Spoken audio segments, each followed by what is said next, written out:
Entonces, en esta segunda parte, nos dicen que para mejorar el diseño que ha calculado anteriormente, nos dicen que decidimos colocar una placa de acero en la parte inferior de la viga de madera, que es esta parte que se ve acá. Y esta placa de acero es del mismo ancho que la viga de madera, o sea 10 milímetros, pero tiene 5 milímetros de espesor, como lo indica la figura. Entonces nos piden dos cosas. Vamos a ir viendo una a una mejor. Entonces, en la primera parte, nos dicen que considerando que la madera tiene un módulo de elasticidad de 10 gigapascales y que el acero tiene un módulo de elasticidad de 200 gigapascales, debemos obtener ahora cuáles son los esfuerzos normales máximos que se generan en esta nueva configuración. Entonces, ojo acá que cuando tenemos una viga hecha de más de un material, debemos utilizar el método de la sección transformada. Eso quiere decir que, por ejemplo, si tenemos una sección, acá la puse una sección cualquiera, ¿cierto? Trapezoidal, con un material 1 y un material 2, ¿cierto? Cada uno con sus módulos de elasticidad, vamos a poder transformar esta sección a como si fuese un solo material, ¿cierto? Acá le debería poner 2', ¿cierto? Como si fuese de un solo material, ¿cierto? Que en este caso sería como si todo fuese del material 1. ¿Y eso cómo se consigue? Se consigue a través de la razón modular. Razón modular significa o se calcula como la razón entre los módulos de elasticidad, ¿cierto? Y siempre se coloca en el numerador el valor del módulo de elasticidad más grande, ¿cierto? Siempre vamos a transformarlo de esa forma. Entonces, esto por eso le pongo acá que debe ser mayor que 1. Y eso significa o representa físicamente que vamos a considerar la sección, ¿cierto? Como si fuese un poquito más ancha. Entonces, con ese cambio de propiedad o de geometría, vamos a estar como satisfaciendo o como supliendo la necesidad de tener, ¿cierto? Una sola sección. Entonces acá va lo que estoy diciendo, que la transformación implica multiplicar por n, que es la razón modular, dos cosas. En primer lugar sería el área de la sección que estamos transformando, es decir, que el área 2' es n veces el área 2, y la tensión, es decir, que sigma 2', o bueno, las tensiones de este bloque acá, se multiplican, ¿cierto?, por n también, ¿cierto? Esta es la fórmula clásica, pero también vamos a multiplicar por n esas tensiones. Bien, entonces volviendo al problema, primero debemos encontrar el valor de la sección transformada, que es el n, la razón modular. Entonces primero tenemos que el momento que vamos a estar aplicando es de 750 newton por milímetro. El módulo de elasticidad del acero, ¿cierto? Yo le pongo acá S de steel, es 200 gigapascales. Y el de la madera es 10 gigapascales. Entonces yo pongo en el numerador el valor, ¿cierto?, más grande, que sería el de 200 gigapascales, y lo divido por 10. Y eso me da un valor adimensional de 20. Y este es el valor de, ¿cierto?, la razón modular, que yo multiplico entonces dos cosas. Primero, el ancho, que eran 10 milímetros, ¿cierto?, de el acero, acá está en gris, y bueno, la madera la dejo intacta. ¿Qué significa eso? Que yo obtengo, ¿cierto?, una especie de sección transformada en términos de la geometría, donde abajo yo multipliqué, si esto mide 10, yo multiplico, ¿cierto?, 20 por 10, que es la razón modular, ¿cierto?, me da un ancho de 200 milímetros. Entonces lo que tengo acá. Ahora toda la sección es como si fuese de un solo material y su geometría está bien definida. Por lo tanto, lo que sigue sería encontrar el eje neutro, ¿cierto? Simplemente con una viga T invertida. Entonces, ahora, como mencioné antes, tenemos que localizar el eje neutro. Entonces, bueno, acá tengo de nuevo la misma, ¿cierto?, sección. Yo divido, ¿cierto?, en áreas, ya vamos a explicar eso. Y bueno, tenemos las dimensiones. Entonces, leamos lo que dice acá, que es importante. Que en este caso, como toda la sección transformada está bien definida y es simétrica respecto al eje Y, el eje Y sería como este, el eje neutro va a encontrarse en el centroide de esta sección de acá, que obviamente no es justo la mitad, ¿cierto? Sino que como tenemos una especie de asimetría acá, vamos a tener que el eje neutro se ubica un poquito más abajo. Entonces, para todo esto vamos a estar asumiendo que nos mantenemos en el rango lineal elástico. Entonces dividimos, es lo que tengo acá, el área total de la sección en rectángulos, en dos rectángulos, 1 y 2. Y de esta forma podemos obtener el centroide, o eje neutro en este caso, como porque calzan, mediante esta fórmula de acá. ¿Cierto? Es simplemente la fórmula para calcular el centroide de una serie de rectángulos. ¿Cierto? Entonces, bueno, para los cálculos vamos a utilizar como punto de referencia la cara superior. Entonces, ya hemos visto que muchas veces necesitamos un punto de referencia para calcular las cosas. Que puede ser acá, puede ser acá, puede ser acá, puede ser en cualquier lado. Pero yo lo elijo acá arriba para que sea más simple calcularlo. También podría elegirlo acá abajo. Ojo, da lo mismo. Entonces lo que tengo que medir son la distancia desde esta referencia hasta los subcentroides, por decirlo así, o a los centroides de cada rectángulo, mejor dicho, ¿cierto? Que es justo la mitad de cada rectángulo. Entonces, por ejemplo, I1 sería la distancia de la referencia hasta la mitad del rectángulo 1. Y si esto mide 45, bueno, lo tengo ahí al lado, 45 milímetros, esta distancia sería la mitad, es decir, 22.5.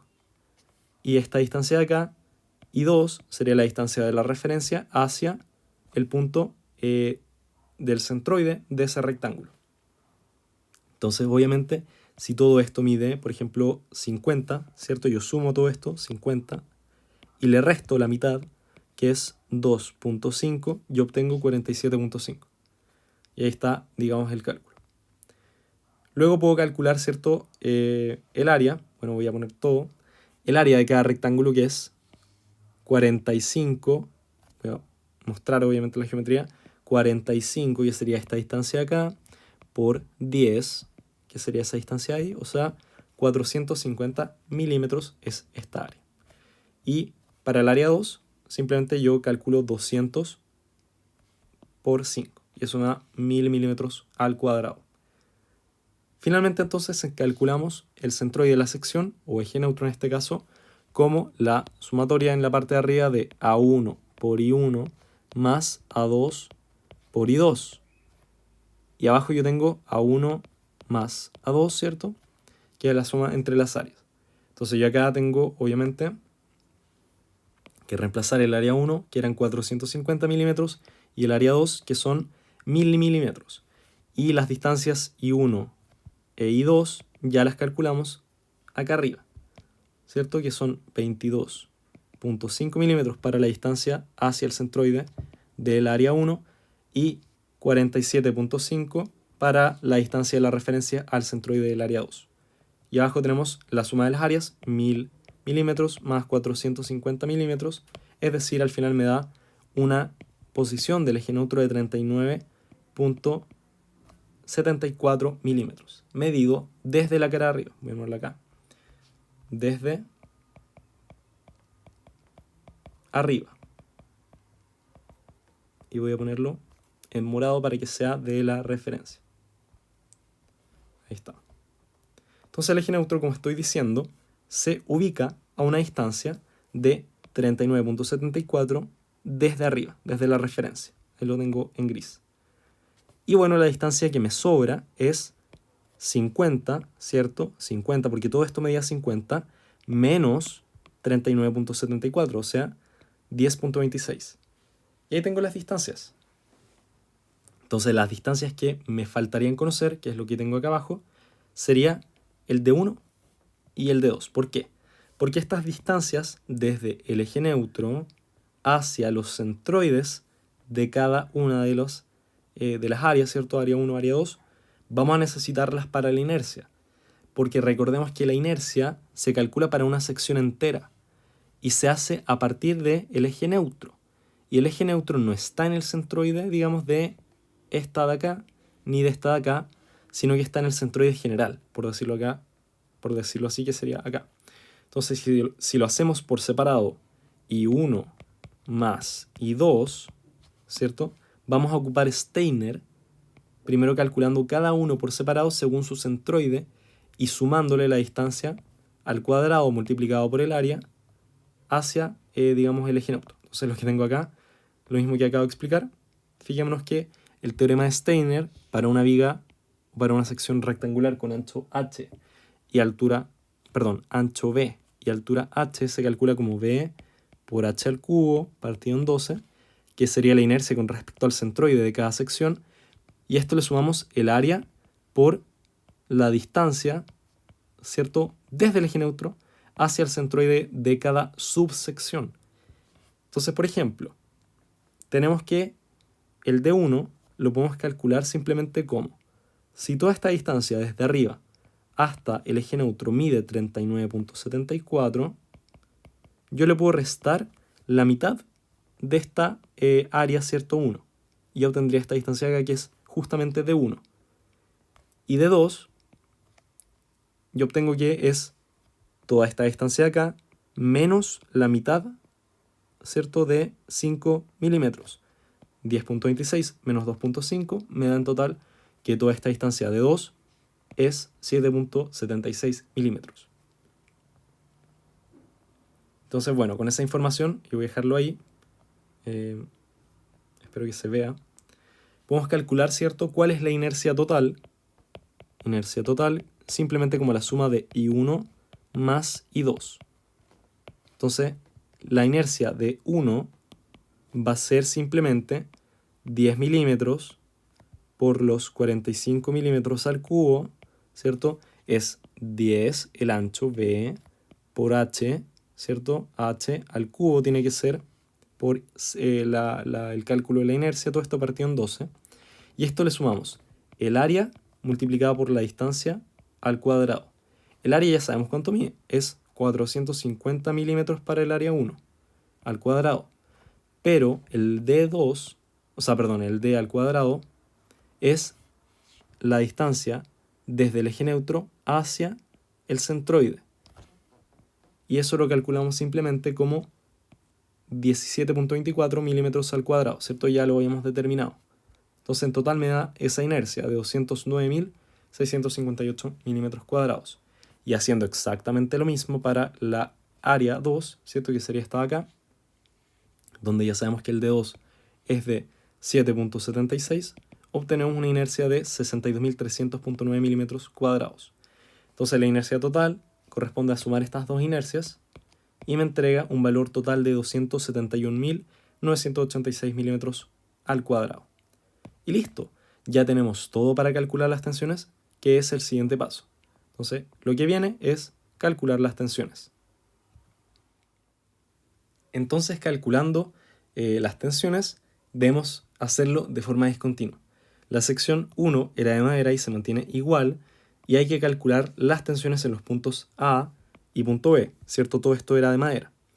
Y en la sección 2 teníamos que era de acero y se debe retransformar al multiplicar las tensiones obtenidas, ¿cierto?, por la razón modular, que es de 20, en los puntos B y C, ¿cierto?, la discontinuidad.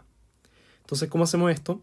Primero, recordemos que las tensiones se calculan a través de la fórmula de sigma x, que es la tensión normal, menos el momento aplicado partido en la inercia, por I, donde debemos recordar que este I nos dice que para calcular esas tensiones importa el signo de este I, que es la distancia del eje neutro al punto en que estamos calculando las cosas, que generalmente nos interesa ver las tensiones máximas, ¿cierto? Que en este caso, por ejemplo, al punto acá sería una distancia máxima, o incluso si el eje neutro está acá y medimos la distancia hasta acá, ahí tenemos que considerar el signo debajo del eje neutro, si es que debajo del eje neutro es negativo y si es que es arriba del eje neutro es positivo. Entonces, a lo que me refiero es a lo que sale en este dibujo acá.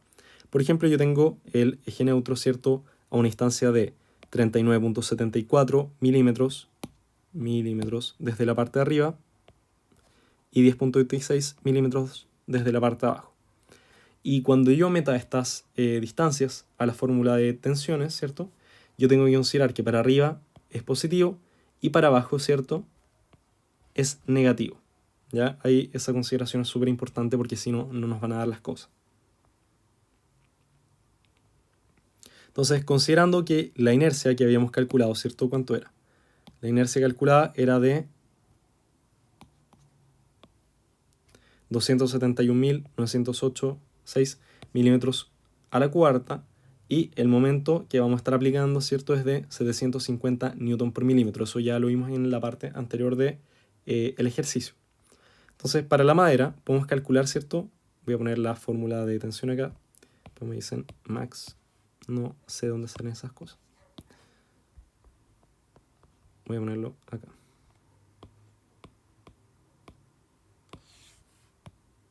Ahí sí.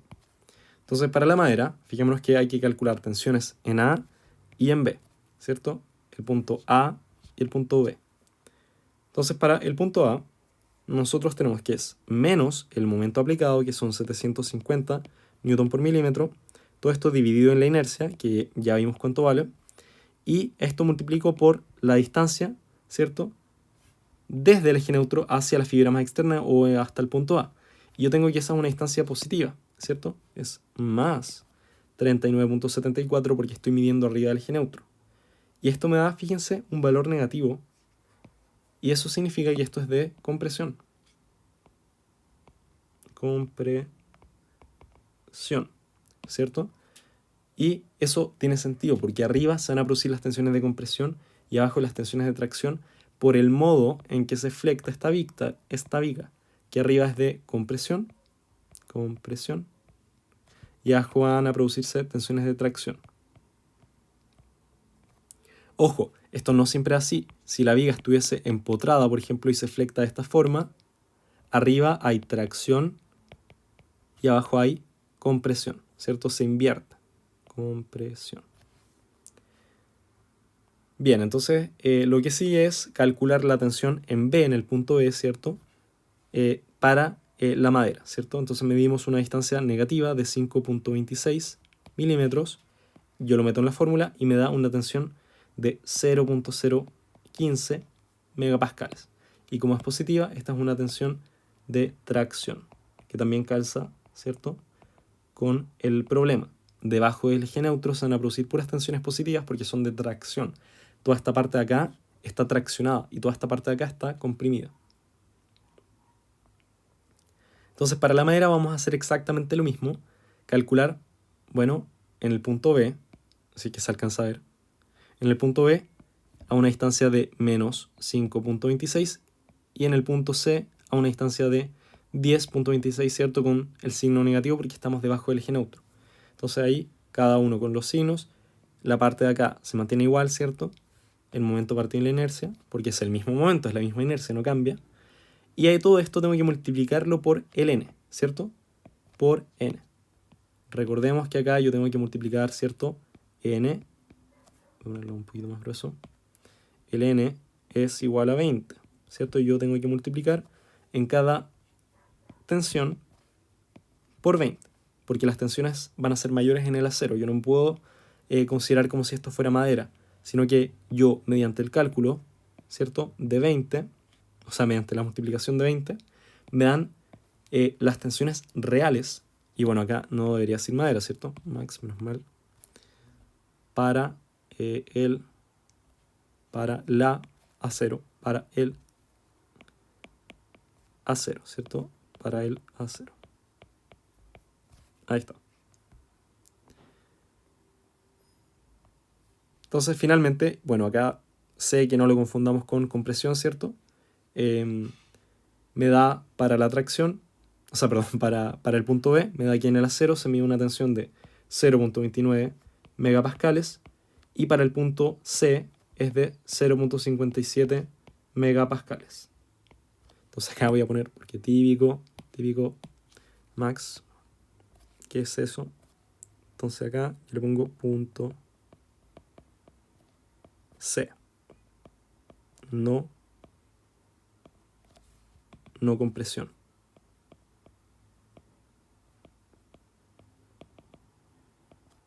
Y horrible la letra, pero espero que se entienda. Entonces, bueno, vemos que estas tensiones ambas son positivas, por lo tanto son ambas de tracción. Tracción y tracción. Y eso finaliza el cálculo de todas las cosas que tenemos que hacer en la parte C. Y ahora vamos a la parte D, donde tenemos que dibujar, digamos, los diagramas de distribuciones de tensiones. Entonces, primero fijémonos en este diagrama de acá. ¿cierto? En la que no tenemos refuerzo de acero. En ese caso teníamos solamente la viga de madera, donde el eje neutro estaba a la mitad de la viga, ¿cierto? ¿Ya? Si esto eran 45, esto medía, ¿cierto? 22.5. Entonces, aquí nosotros con esta configuración teníamos que se producen tensiones en las fibras más externas, por ejemplo acá arriba, de menos 0.2 megapascales y acá abajo de 0.2 positivo megapascales, ¿cierto? Entonces, abajo recordemos tracción, arriba compresión para esta viga. Y bueno, veíamos que las tensiones, ¿cierto?, estaban dentro del rango seguro, ¿cierto? La tensión de compresión no alcanzaba, ¿cierto?, el valor límite de la tensión de 0.5 negativo de megapascales, y la tensión de tracción también está por el lado seguro, bastante seguro de hecho.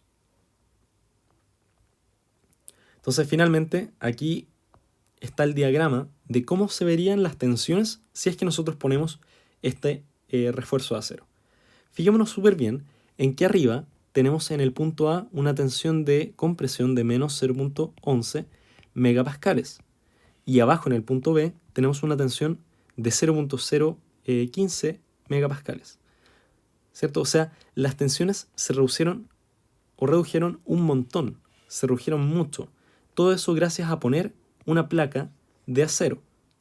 ¿Cierto? Veíamos que quizás lo más crítico era la tensión de compresión antes, porque eran 0.5, que era, ¿cierto?, el valor como más crítico, que también, bueno, para el de tracción quizás estaba un poco más por el rango seguro, pero para la compresión era un poco más complicado. Y solamente por el hecho de poner esta placa de acero, ¿cierto?, se reducen las tensiones, y también vemos cómo son las tensiones entre la placa de acero y la placa o la viga de madera. Vemos que son discontinuas, porque para el punto B, para el acero, siente una tensión de 0.29 megapascales. Y para el punto cierto C, medimos una tensión de 0.57 megapascales, ¿cierto? Entonces, nosotros deberíamos conocer, por ejemplo, cuánto es la tensión admisible del acero, y nos hacen esa pregunta en el enunciado. Nos dicen, si es que la tensión admisible en tracción para el acero es de 2 megapascales, nos preguntan si es realmente conveniente añadir el refuerzo. Y vemos que estamos súper alejados del valor de 2 megapascales, ¿cierto? Esto es de tracción, recordemos. Voy a poner acá. Esto es de tracción. Y esto también. Son tensiones que están, ¿cierto?, bastante menores que 2 megapascales, por lo tanto, sí conviene. Entonces, vemos que al agregar esta placa, no solamente nos reduce, ¿cierto?, las tensiones, sino que también resiste bastante bien el hecho de que su tensión admisible sea de 2 megapascales. Y eso concluye este ejercicio. Es un poco largo, pero espero que se haya entendido.